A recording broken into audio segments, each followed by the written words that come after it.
নমস্কার বন্ধুরা, পিকু কিচেনে আপনাদের সকলকে স্বাগত। আমার আজকের রেসিপি আলু দিয়ে কাতলা মাছের ঝোল। গরম ভাতের সাথে কিন্তু এই কাতলা মাছের ঝোল খেতে খুবই ভালো লাগে। তাহলে চলুন দেখে নেওয়া যাক আমার আজকের রেসিপি।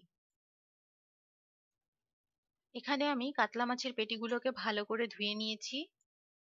এবার এর মধ্যে সামান্য একটু লবণ আর হলুদ গুঁড়ো দিয়ে আমি মাছগুলোকে খুব ভালো করে মেখে নেব। এখানে আমি কড়াই বসিয়ে নিয়েছি। কড়াইয়ের মধ্যে আমি সর্ষের তেল দিয়ে দেব। সর্ষের তেলটা গরম হয়ে গেছে। এবার এর মধ্যে নুন হলুদ দিয়ে মেখে রাখা মাছগুলো দিয়ে আমি মাছগুলোকে ভালো করে ভেজে নেব। মাছগুলো ভালো করে ভাজা হয়ে গেছে। এবার মাছগুলোকে আমি তুলে রাখছি। এখানে কিন্তু আমি মাছগুলোকে একটু কড়া করে ভেজেছি।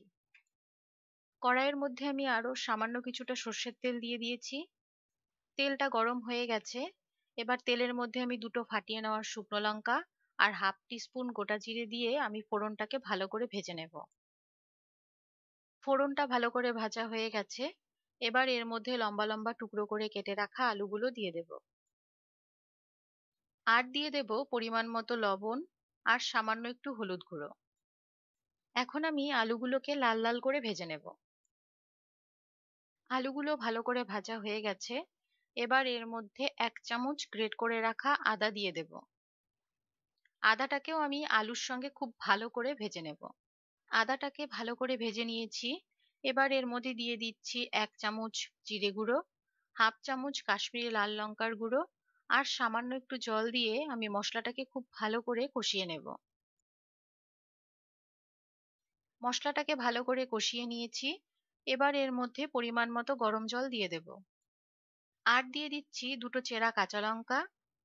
এবার গ্রেভিটাকে আমি 5 মিনিটের জন্য মিডিয়াম ফ্লেমে ফুটিয়ে নেব। গ্রেভিটা ভালো করে ফুটে উঠেছে। এবার এর মধ্যে ভেজে রাখা মাছগুলো দিয়ে দেব। মাছগুলোকে দিয়েও আমি গ্রেভিটাকে আরো 5 মিনিট ফুটিয়ে নেব। সবশেষে দিয়ে দেব হাফ টিস্পুন গরম মশলার গুঁড়ো। আলু দিয়ে কাতলা মাছের ঝোল একদম রেডি। আমার চ্যানেলে খুব সহজভাবে বানানো দই কাতলার রেসিপি আপনারা একবার ট্রাই করতে পারেন। আশা করি আপনাদের ভালো লাগবে। আজকের রেসিপিটা ভালো লাগলে লাইক, শেয়ার ও সাবস্ক্রাইব করার অনুরোধ রইল।